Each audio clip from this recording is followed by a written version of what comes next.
Hi, my name is Alex and I work as a part-time software engineer at Intel alongside with my master studies in Technical University of Munich.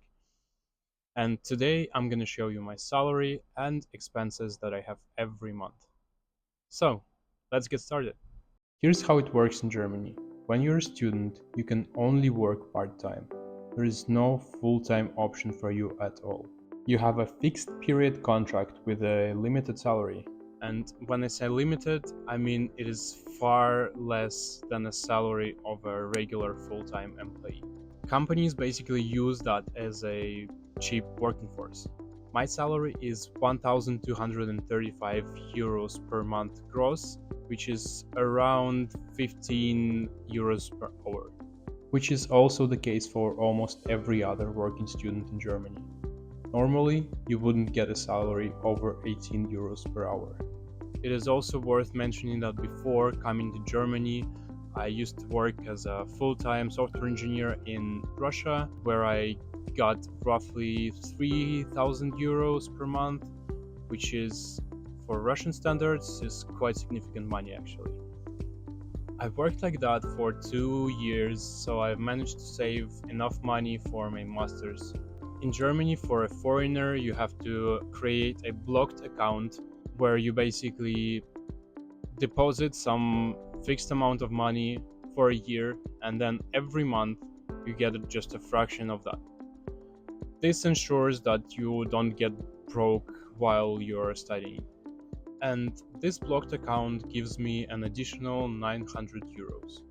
If we take taxes into account, then in Germany a regular tax would be around 40%, but I get only 16% because I'm a student and there are specific regulations for that.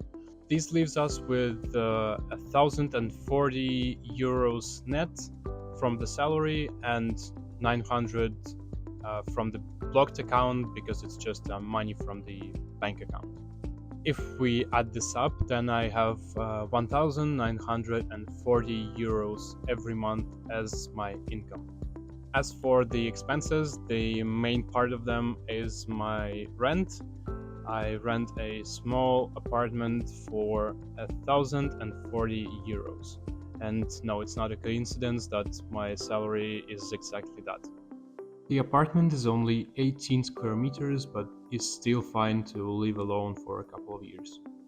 Apart from that, I also have to pay for insurance, an additional 130 euros. For groceries and restaurants, I pay roughly 420 every month, and I also go to the gym for 75. This leaves us with around 200 to 300 euros for savings, but I don't really save them. I usually spend them for my entertainment. Like going to a crazy football Nations League final, visiting Colombia to look at its insane natural landscapes, or going skiing with friends. Yes, at this point I don't save money at all, which I think is still fine because this is a student period of my life. Now, if you've enjoyed these insights on income of a student software engineer in Germany, then make sure to leave a like, subscribe, and check for more content.